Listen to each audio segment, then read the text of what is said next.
नमस्कार, आवाज समाचार में आपका स्वागत है। मैं हूं मनोज श्रीवास्तव। खबरों की शुरुआत करते हैं इस वक्त की हेडलाइंस के साथ। सितंबर एक्सपायरी पर बाजार की रिकॉर्ड क्लोजिंग। सेंसेक्स निफ्टी नए शिखर पर बंद। निफ्टी बैंक की record closing. Auto, metal, FMCG, IT, banking, तेल गैस इंडेक्स बढ़त पर बंद। मिड कैप भी सुधरे। गेट रिच सीजन 2 की शुरुआत। हमसे एक्सक्लूसिव बातचीत में रमेश दमानी ने जताई बुल रन जारी रहने की उम्मीद, लेकिन निवेशकों को लार्ज कैप में शिफ्ट होने की दी सलाह। कोरियन आईपीओ को लेकर भी दिखे सतर्क। जो के पॉप के जो शेयर्स आने हैं, Hyundai, Samsung, they'll all start coming with IPO soon in India. That will suck up a lot of market liquidity from the secondary market, and that would be kind of a warning sign of trouble ahead. Karnataka में EV को booster देने का mega plan. EV strong hybrid गाड़ियों पर road tax में छूट संभव। राज्य सरकार की 50,000 करोड़ निवेश की तैयारी। हिमाचल में मंत्री विक्रमादित्य के स्ट्रीट वेंडर के लिए नेम प्लेट लगाने के मामले पर कांग्रेस में घमासान। कांग्रेस के अल्पसंख्यक नेता जल्द करेंगे आला कमान से शिकायत। कांग्रेस आज रख सकती है आधिकारिक पक्ष।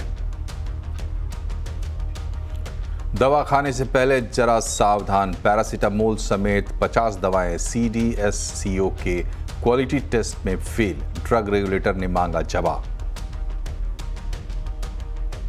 मुंबई के अंधेरी में खुले मेनहोल में गिरने से महिला की मौत। बीएमसी ने दिए जांच के आदेश। आज शाम भी भारी बारिश का अलर्ट। आज से साल की सबसे बड़ी ऑनलाइन सेल शुरू। अमेजॉन पर स्मार्टफोन पर 40% तक छूट।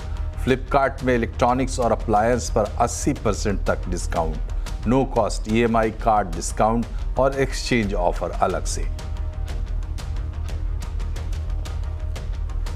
हिमाचल प्रदेश में नेम प्लेट को लेकर घमासान छिड़ गया है। हिमाचल प्रदेश में स्ट्रीट वेंडर्स को नेम प्लेट लगाने वाले सरकार के फैसले पर कांग्रेस के भीतर सियासी बवाल मच गया है।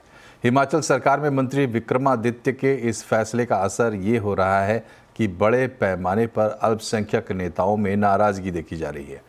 इस नाराजगी की वजह से विक्रमादित्य को सफाई देनी पड़ी। उन्होंने कहा कि फैसले का यूपी सरकार से कोई लेना देना नहीं है। उन्होंने दुकानों और हिमाचल से में बाहर से आकर बसने वालों की पहचान करने को जरूरी बताया। इसमें कंट्रोवर्सी की कोई मसले नहीं है और ना ही इसका यूपी सरकार से या यूपी के माननीय मुख्यमंत्री से या और किसी से लेना देना है। हिमाचल प्रदेश एक अलग राज्य है और आपने देखा पीछे कितना घटनाक्रम हिमाचल प्रदेश के अंदर हुआ। तो हिमाचल प्रदेश में शांति प्रिय माहौल बनाकर रखना और कम्युनल हार्मनी बना के रखना और कंसर्न्स को, जो लोगों के कंसर्न्स है, उसको एड्रेस करना, ये हमारा दायित्व बनता है। बीजेपी नेता जयराम ठाकुर ने विक्रमादित्य सिंह के फैसले को लेकर कांग्रेस पर निशाना साधा है। उन्होंने कांग्रेस पर जनता विरोधी होने का आरोप लगाया। विक्रमादित्य जी ने जो स्टेटमेंट दी है उसमें बड़ी सीधी सी बात, एक बात कि उन्होंने उस बात का जिक्र किया जिसके सिलसिले में हमने काम करना शुरू किया था। हमारी सरकार ने, भारतीय जनता पार्टी की सरकार के दौरान जब हमने इस नियम को बनाया, उस वक्त बहुत सारे प्रश्न खड़ा करने की कोशिश की थी और उस वक्त हमने कहा था कि इसकी आवश्यकता इसलिए लग रही है क्योंकि हिमाचल प्रदेश की हर गली में हम देख रहे हैं ऐसे बहुत सारे लोग आगे हैं जिनकी पहचान अभी तक हमको नहीं है। और अब बात करते हैं चुनावी खबरों की।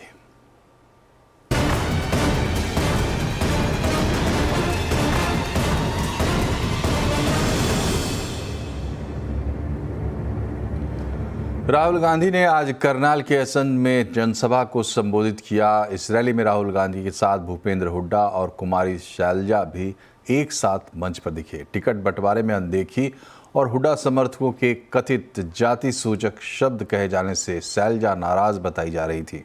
रैली में राहुल गांधी ने बीजेपी पर हमला बोला। उन्होंने कहा कि बीजेपी ने एथलीट्स खत्म कर दिए हैं और महिला पहलवानों से सेक्सुअल हैरेसमेंट करने वालों को बचाया। उन्होंने कहा कि ये लड़ाई हरियाणा को नहीं बल्कि हिंदुस्तान और संविधान को बचाने की है। सारे के सारे एथलीट्स को खत्म कर दिया। इनके बहनों का सेक्सुअल हैरेसमेंट हो रहा है और जो कर रहा है उसकी रक्षा चल रही है। 24 घंटे टीवी पे देखो, वो रो रही है, कोई फर्क नहीं पड़ता। बीजेपी का आदमी है, चिल्लाओ जितना चिल्लाना है, देव के साथ चिल्लाओ, 24 घंटा चिल्लाओ, हमें कोई फर्क नहीं पड़ता, मर जाओ। ऐसा हरियाणा हमें नहीं चाहिए। हमें हरियाणा ऐसा चाहिए जहां बच्चे ना रोएं, जहां पिता अपने बच्चे के गले लग सके, जहां मां ना रोए। ऐसा हरियाणा हमें चाहिए और ऐसा हरियाणा कांग्रेस पार्टी आपको देने जा रही है। इधर जम्मू की रैली में गृह मंत्री अमित शाह ने कांग्रेस पर हमला बोला। उन्होंने राहुल गांधी पर भी सवाल खड़े किए। अमित शाह ने कहा कि नेशनल कॉन्फ्रेंस, राहुल गांधी और पीडीपी जम्मू कश्मीर में आतंकवाद को वापस लाना चाहते हैं। एनसी और राहुल बाबा कहते हैं हम धारा 370 वापिस लाएंगे, कश्मीर का झंडा वापिस लाएंगे।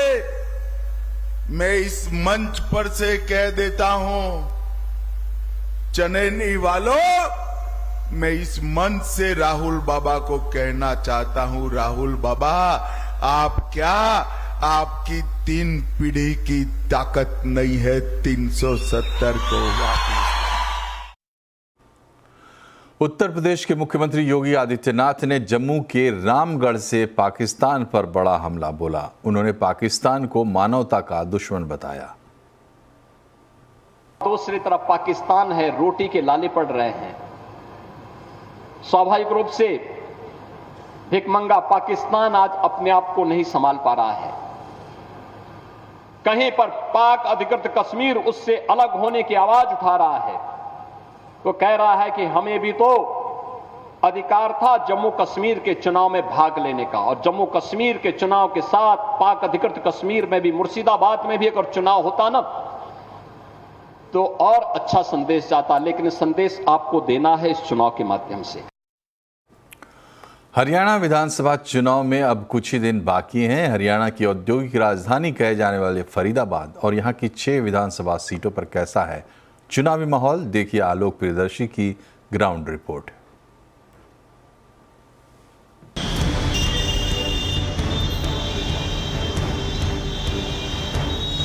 फरीदाबाद में बीजेपी की साख दांव पर लगी है, क्योंकि ये न सिर्फ हरियाणा का सबसे बड़ा जिला है बल्कि प्रदेश का सबसे बड़ा औद्योगिक शहर भी है।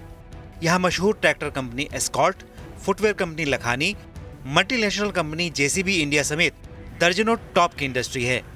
यही नहीं, देश का ये मैन्युफैक्चरिंग हब भी है, क्योंकि यहाँ 25,000 से ज़्यादा छोटी और मंझोली मैन्युफैक्चरिंग यूनिट्स भी हैं। ये बात सच है कि पिछले 10 साल के बीजेपी के डबल इंजन की सरकार में एमएसएमईज को फलने फूलने का भरपूर मौका मिला है, लेकिन अभी भी एमएसएमईज को सरकार के उस वादे का पूरा होने का इंतजार है जिसमें सरकार ने कहा था कि जिन इलाकों में भी 70% से ज़्यादा इंडस्ट्रीज होगी उन्हें नॉन कन्फर्मिंग जोन से बाहर निकालकर रेगुलराइज कर दिया जाएगा। नॉन कन्फर्मिंग जोन यानी अनियमित औद्योगिक क्षेत्रों में करीब 22,000 मैन्युफैक्चरिंग यूनिट्स चल रही हैं। इन एमएसएमईज के लिए सबसे बड़ी मुश्किल ये है कि इन्हें न तो बैंक से लोन मिल पाता है और न ही सरकार से कोई इंसेंटिव। उन्हें इंसेंटिव तभी मिल सकता है जब वो हरियाणा उद्यम मेमोरेंडम पोर्टल पर जाकर अपने आप को रजिस्टर्ड कराएं।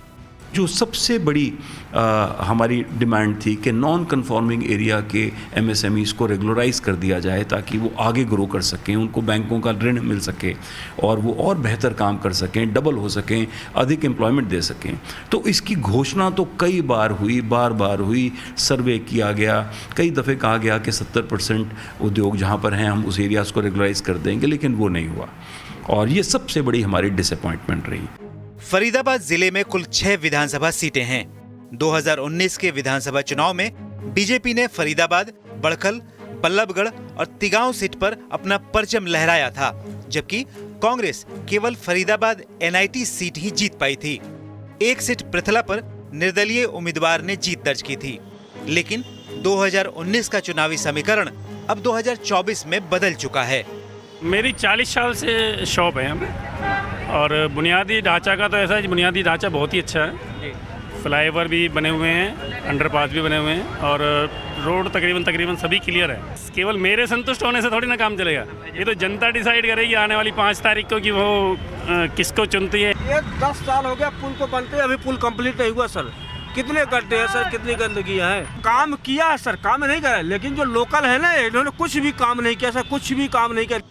फरीदाबाद के ग्रामीण इलाकों में कांग्रेस की स्थिति इस बार ज्यादा मजबूत नजर आ रही है। वहीं बीजेपी की बड़ी चिंता शहरी इलाकों में वोटरों पर अपनी कमजोर होती पकड़ को लेकर है। सीवर लाइन की प्रॉब्लम बहुत ज़्यादा रही है। सीवर लाइन आज से 60-70 साल पहले जो डली है और आबादी बढ़ती जा रही है, तो उसकी वजह रही है, उसका टेंडरिंग भी हुई है, काम भी चले हैं, बहुत सारे सीवर लाइन को चेंज किया गया। हाँ, कंप्लीट नहीं हो पाया, वो अभी भी कमी है, लेकिन जनता को पूरा भरोसा है भारतीय जनता पार्टी के ऊपर। स्मार्ट सिटी की लिस्ट में फरीदाबाद 2016 में ही शामिल हो चुका है। बावजूद इसके शहर हो या इंडस्ट्रियल इलाके, दोनों जगहों पर बेसिक इंफ्रास्ट्रक्चर में खास तौर से सीवर, सड़क और बिजली की कंडीशन अच्छी नहीं है, जिसकी वजह से यहाँ के वोटर्स नाराज हैं। जाहिर है पिछले 10 साल के एंटी इनकम्बेंसी से निपटना बीजेपी के लिए इस बार के विधानसभा चुनाव में आसान नहीं होगा। कैमरामैन दिनेश देहुरी के साथ आलोक प्रियदर्शी, CNBC आवाज़, फरीदाबाद। और अब बात करते हैं आज के बाजार की। सितंबर एक्सपायरी पर बाजार की रिकॉर्ड क्लोजिंग हुई है। सेंसेक्स ने नए शिखर को छुआ, निफ्टी ने तेजी का सिक्सर लगाया। आज सेंसेक्स 666 पॉइंट, निफ्टी 212 पॉइंट चढ़कर बंद हुआ है। डिटेल लेते हैं कंचन नौटियाल से। बताएं कंचन, आज किन सेक्टर्स में सबसे ज़्यादा तेजी रही है? जी, सबसे पहले बात करते हैं निफ्टी 50 की। अगर सबसे पहले निफ्टी के गेनर की आज बात करें तो मारुति में आज शानदार तेजी देखने को मिली थी। इसके अलावा अगर हम बात करें तो ये खबरों में भी आज बना हुआ था, जिसके चलते अच्छी खासी तेजी हमें देखने को मिली।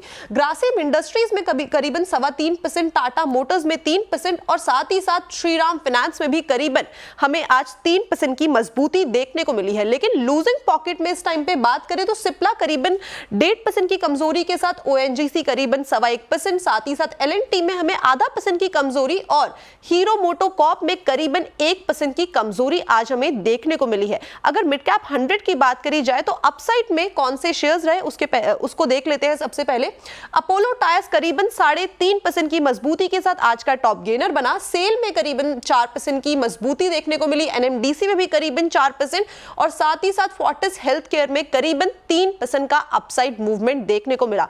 लूजिंग साइड में देखें अगर तो कल्याण ज्वेलर्स करीबन 5.5% की कमजोरी के साथ, वोल्टास करीबन 3%, जुबिलेंट फूड वर्क्स में करीबन 2.5% की कमजोरी और साथ ही साथ ऑयल इंडिया के अंदर भी हमें करीबन 3% का एक डाउनसाइड मूवमेंट देखने को मिला। तो ये था बाजार का ओवरऑल ओवरव्यू। और हम देखें अगर जनरली तो बाजार का इस टाइम पे जो मोमेंटम है काफी शानदार बना हुआ है और अच्छे लेवल्स बाजार के अंदर कहीं ना कहीं हमें देखने को दिखाई दे रहे हैं।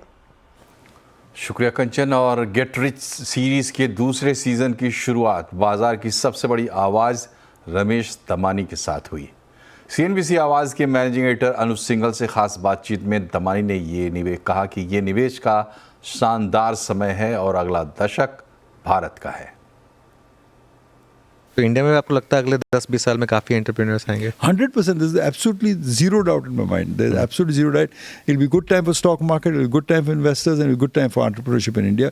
I think democracy almost demands that. As the best example is that whether you look in the America S&P 500 or look in the Sensex 30, look at where they were in 1980 and look at where they're 2040, 50 years later, 60 years later. Most of the components have left. They're new companies, new blood, new ideas. So like in life, in stock market, best is yet to come. I would think so, Anuj. I would definitely think so. I'm hopeful so. I may not live to see another 10-20 years of what's happened in the stock market, but if you ask me, I feel that the investing for the next 30 years is as much fun as it was the last 30 years. And as Warren Buffett said, that if he could have a pill to live longer, he'd give up a large part of his money, but he would retain his, wisdom and his health. So he could continue to invest and see the great Indian experiment what happens. अब किसी भी device से और कहीं से भी आप अपना मनपसंद हिंदी बिजनेस चैनल CNBC आवाज़ देख सकते हैं। इसके लिए आपको डाउनलोड करना होगा CNBC TV 18 ऐप, जो उपलब्ध है गूगल प्ले स्टोर या एप्पल प्ले स्टोर पर। अब business school news, market insights, experts की एनालिसिस और साथ ही साथ आपके इंटरेस्ट की कस्टमाइज्ड न्यूज़ फीड भी उपलब्ध है आपकी फिंगरप्रिंट्स पर। तो अपने मुनाफा on the go journey start कीजिए और डाउनलोड करने के लिए अभी स्कैन कीजिए।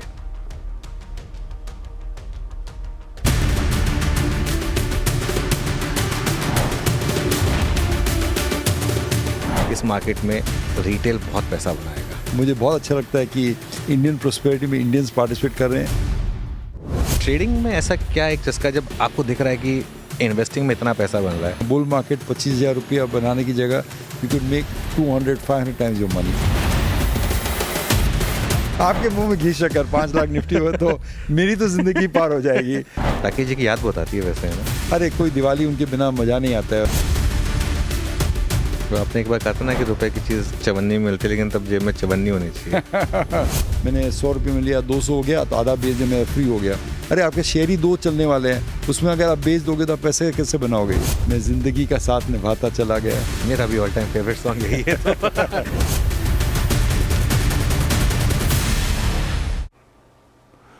निफ्टी इंडेक्स की छमाही समीक्षा के लिए कल एडजस्टमेंट होगा। ट्रेंट और बिल निफ्टी का हिस्सा बनने जा रहे हैं। निफ्टी बैंक में कुछ शेयरों में एंट्री होगी और कुछ बाहर जाएंगे। कल होने वाले बदलाव और संभावित इनफ्लो के बारे में डिटेल बता रहे हैं यतीन मोता।